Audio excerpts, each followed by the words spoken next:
Aloha, I'm Representative Corinne Ching, and I want to thank you for joining us once again on Harnessing Heritage. On this show, we discuss heritage and what is unique about Hawaii, the place that we call home, additional benefits of heritage. Today, our show is going to feature a special brand of heritage, a certain new initiative whereby we address distinct concerns in our district. But before that, I'd like to introduce my guest for today's show. We have with us a very special lady, a lady who has been doing a lot of great things here in Hawaii. Her name is Ms. Deborah Bossley. She holds a master's in historic preservation from Chaminade, I believe, Chaminade University. She's a professor there. She has served as the president of the ASID, that's the Interior Designers, and she is leading the preservation of the beautiful Queen's Theater in Kaimuki there on Wailai Avenue. She's an accomplished lady, and we just want to welcome her to our show. Thank you, Representative Ching. Thank you so much for inviting me here today to hear about your new initiatives and the things that are going on in the House of Representatives. Well, thank you, Deborah. Wonderful to have you.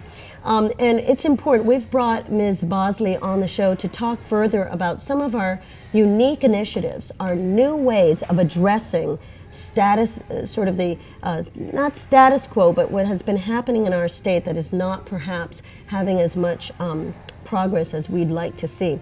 First of all, we want to do a recap of what is going on in our district and why we have come to take on some of the initiatives this session that we are taking on.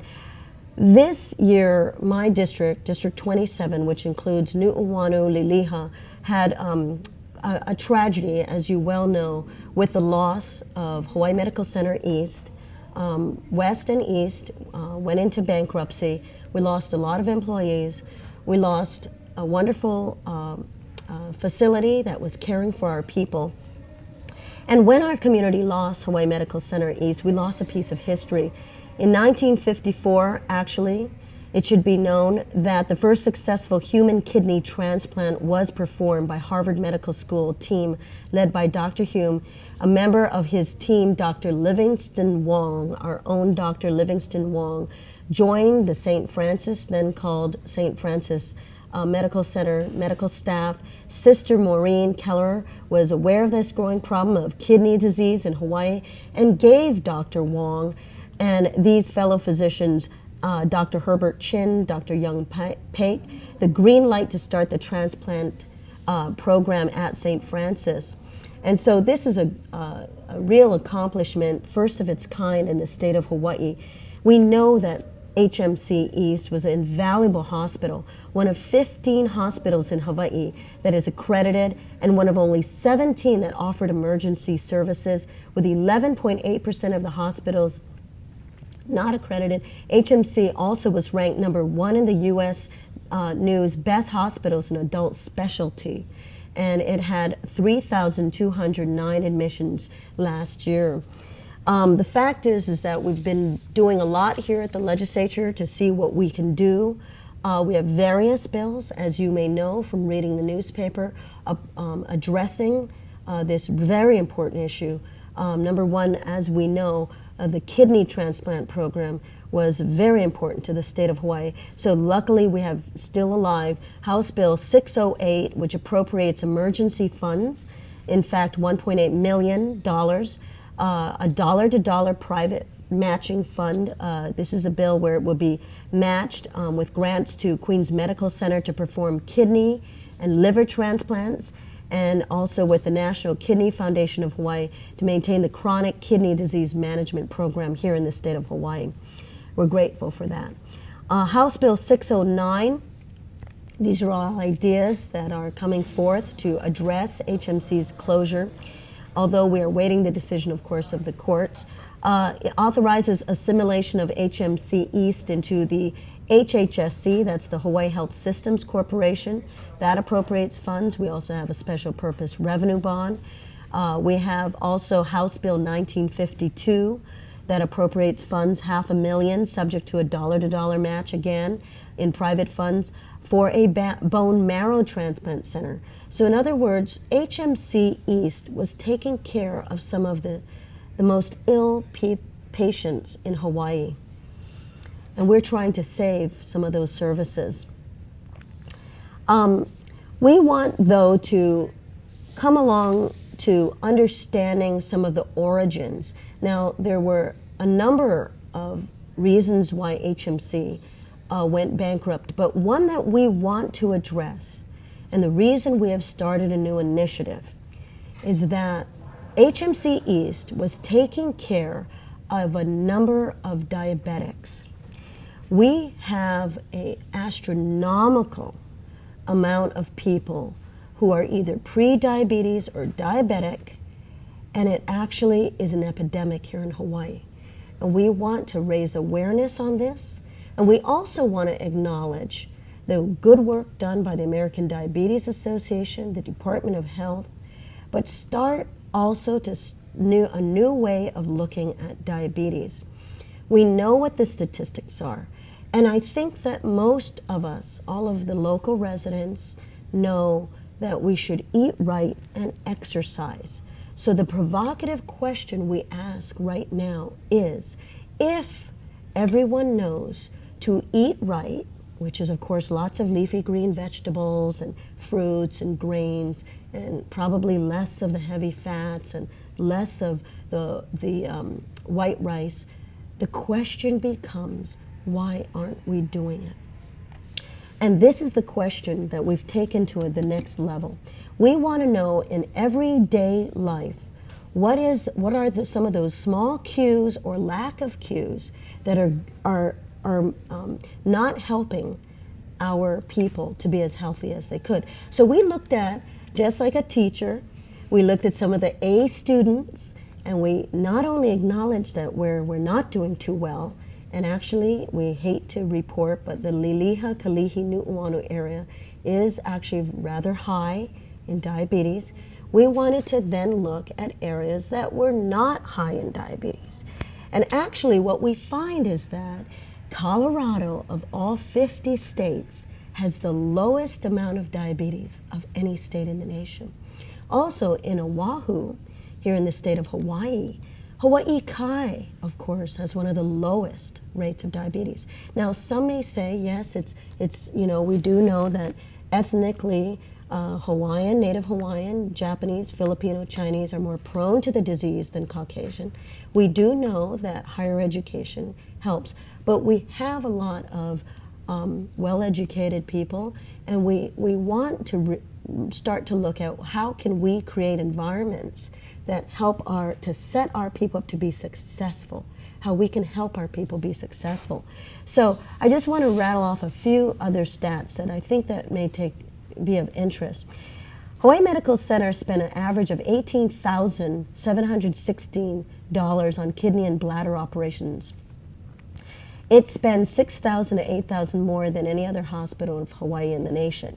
HMC also spent an average of $5,585 on diabetes in adults, which is $1,000 more than other hospitals in Hawaii and the nation. Hawaii Medical Center spent an average of $8,553 on heart failure, which is connected also to diabetes, $1,000 to $3,000 more than other hospitals in Hawaii and the nation. And it spent $13,456 more on heart attacks with major complications, which is $3,000 to $5,000 more than other hospitals in the nation. And all of that combined with diabetes, which is something that we want people to understand. Diabetes is a silent disease. By the time you have your first symptom on diabetes, you've probably had it for quite some time. So this is the concept that we want to get out, is that over $1 billion a year in Hawaii is spent on diabetes. Diabetes is caused, a lot of it, now there's some diabetes that may not be as preventable, but in type 2 diabetes, it's largely preventable. And it's preventable through making some better lifestyle choices. So we're going to talk a little bit about what we call the Liliha Vitality Project. We launched this 2 years ago. The community of Liliha has started the first ever Vitality Project in the state of Hawaii. We want to be the model for Vitality projects in the state. And we have a revised model from the one from Minnesota, the Crookston model from Minnesota, based on the Blue Zones Thrive, Blue Zones Project in Minnesota, which is outlined in the book Thrive and the book Blue Zones by Dan Butner of National Geographic. And all of these are the components we're going to be talking about. Number one, a walkable, livable community, a clean urban environment that encourages people to come down and walk around their small businesses, to also to get together, to see other people, because that lowers stress. Stress is one of the main contributing factors to chronic disease, to diabetes, stress, okay? Number two, we want convenient access to fresh fruits and vegetables. That's why we helped to begin the farmers market, which in May was begun thanks to Carol and some others at Seventh-day Adventist right on Nu'uanu Avenue. It's been in a winter hiatus during the rainy season, but it will come back again. And we're very proud of the very convenient fresh fruits and vegetables for people. We're encouraging community gardens and home gardens.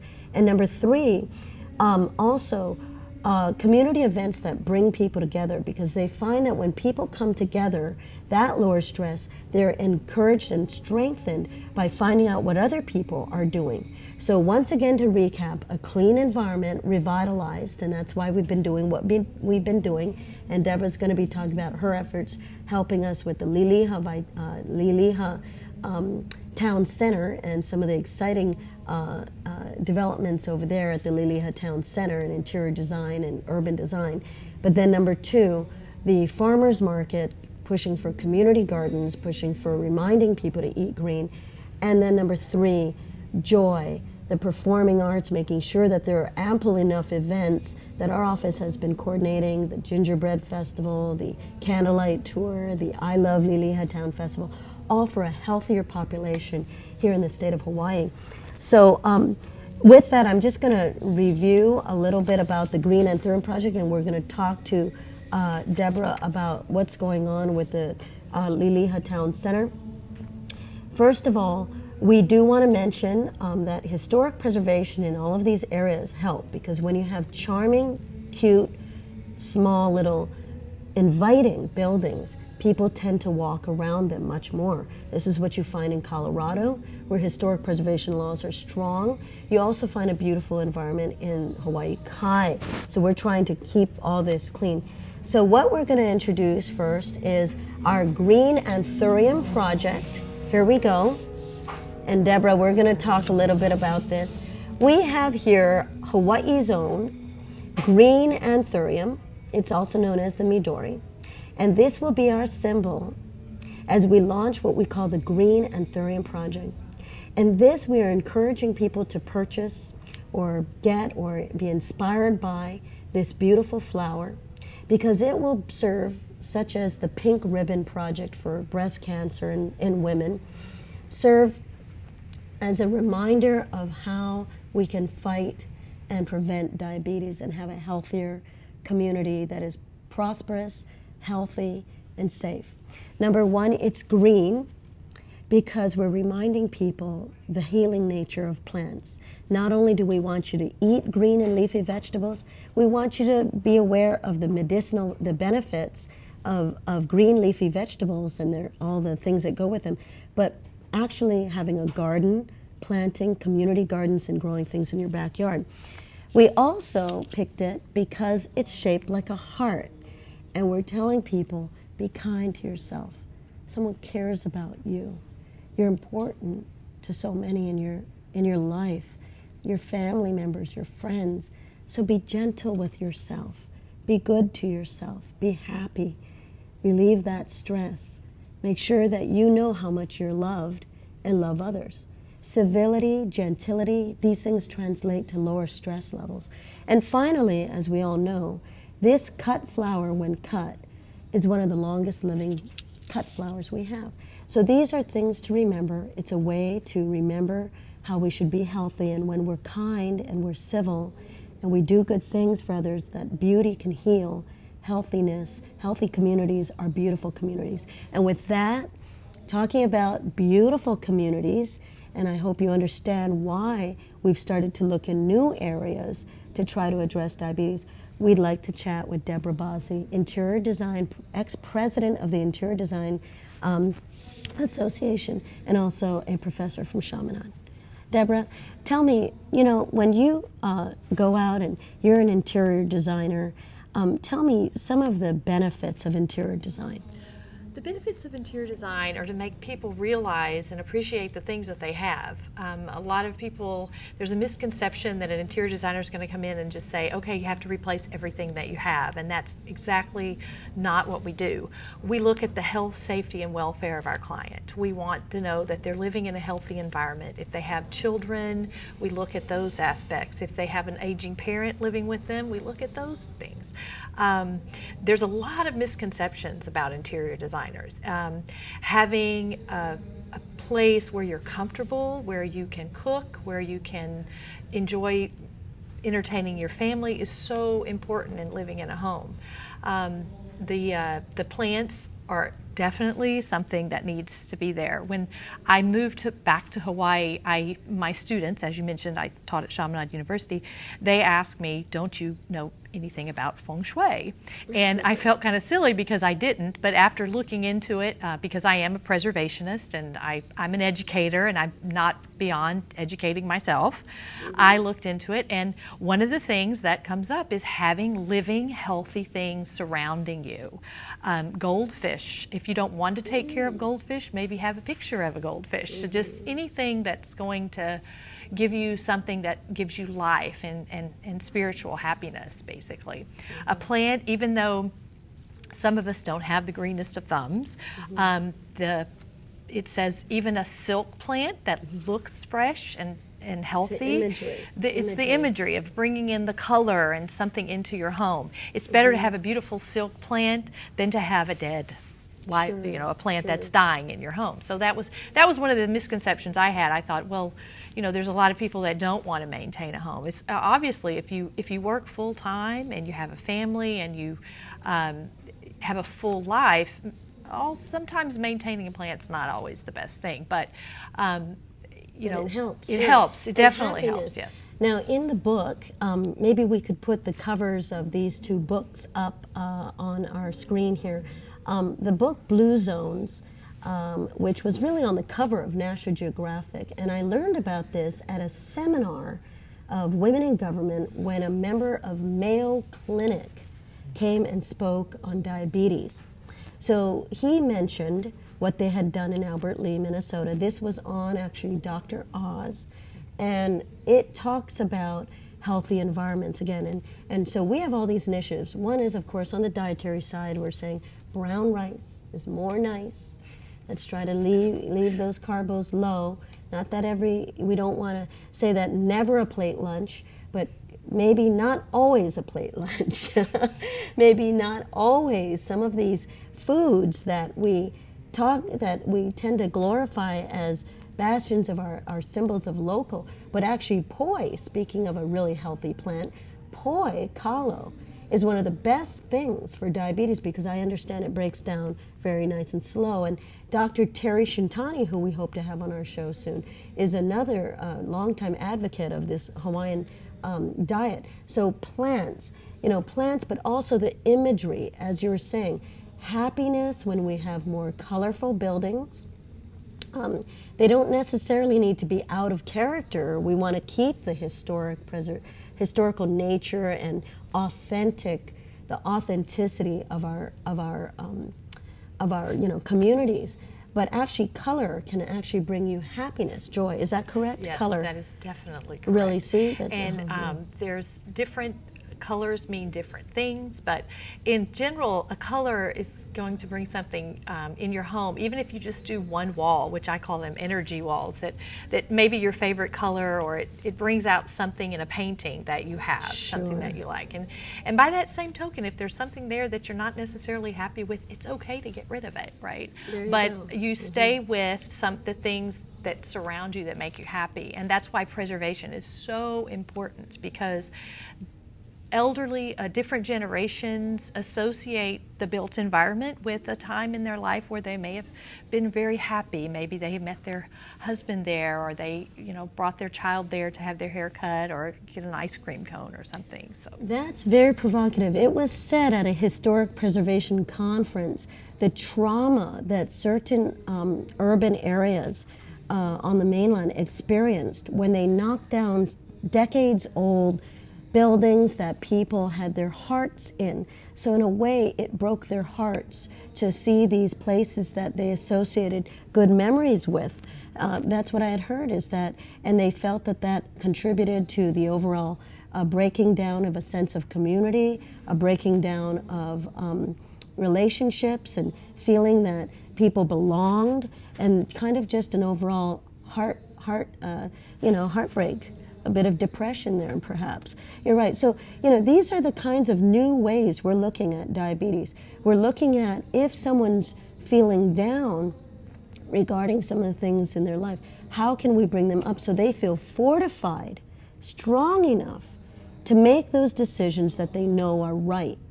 The energy, we often hear people say, I'm so tired today. Maybe, yes, they had a few too many Starbucks or whatever you have it, so they're not resting well, but rest is very healing to the immunity levels. And then, of course, to the well-being and that fortification again to make those right choices. Back to the provocative question. If people know to eat right and exercise, why aren't they doing it? Now, just 5 minutes left, and we want to share an exciting new development in Liliha, part of the Liliha Vitality Project. We've had a Liliha Town Center now for some time. It was opened up to much fanfare, actually around this time of year as a Valentine's Day present to the district.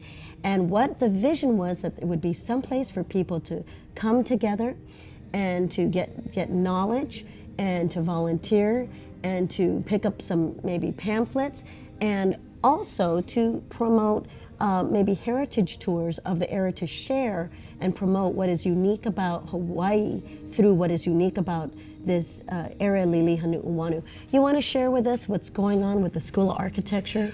Well, the School of Architecture has agreed to use Liliha as their project in their Urban Studio project, which is very exciting because it's brought a new vitality into the district. There are students who are 15 students who are doctoral candidates in architecture, which is a huge commitment on their part, and they're walking the streets of Liliha, and they're talking to residents, and they're eating at Liliha Bakery and visiting with the schools and the ministers at the churches, and they're really gaining that sense of place that you have talked about for during your term, and giving them a new appreciation for a neighborhood that they really weren't maybe as familiar with. They're all in Manoa and they're at school all the time, so getting them out, walking the neighborhood, and coming into the Liliha Town Center. That center is going to be a place where they can come and meet with people and see those things. But having the School of Architecture involved is going to give some visuals that maybe that need to be done. Right, in May. So it's going to be open to the public in May. Please look for it. And the Liliha Town Welcome Center, and Deborah's been helping with that and got the wonderful experience with design, just what Liliha needs, just what the doctor ordered, right? So wonderful, because we're going to revitalize businesses, we're going to revitalize the sense of community, and we're going to revitalize the health of our people. And this is what we're all about. And this is so exciting. It's located, right, at 1630 Palama Street. You can't miss it. It's that pink building, been pink since 1956. Pretty pink just like Liliha.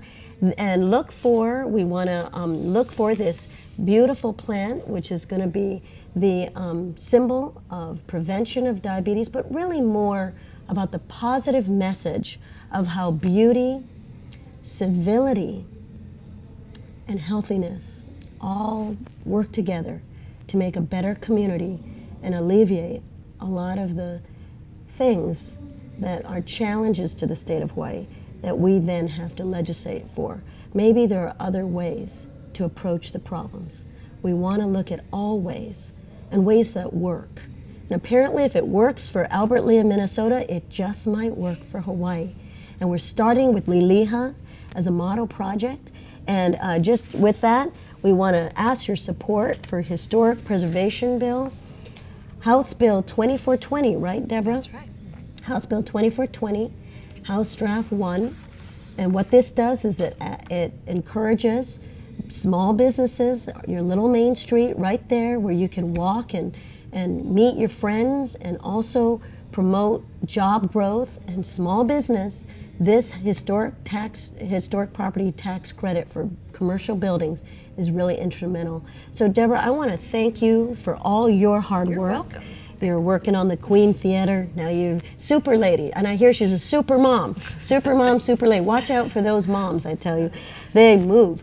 And she's helping with the Liliha Town Center, and she's also helping with heritage in general. She understands we're really trying to communicate heritage.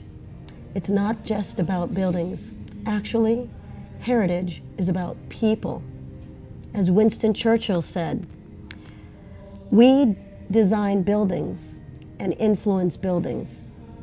And after that, buildings influence and shape us.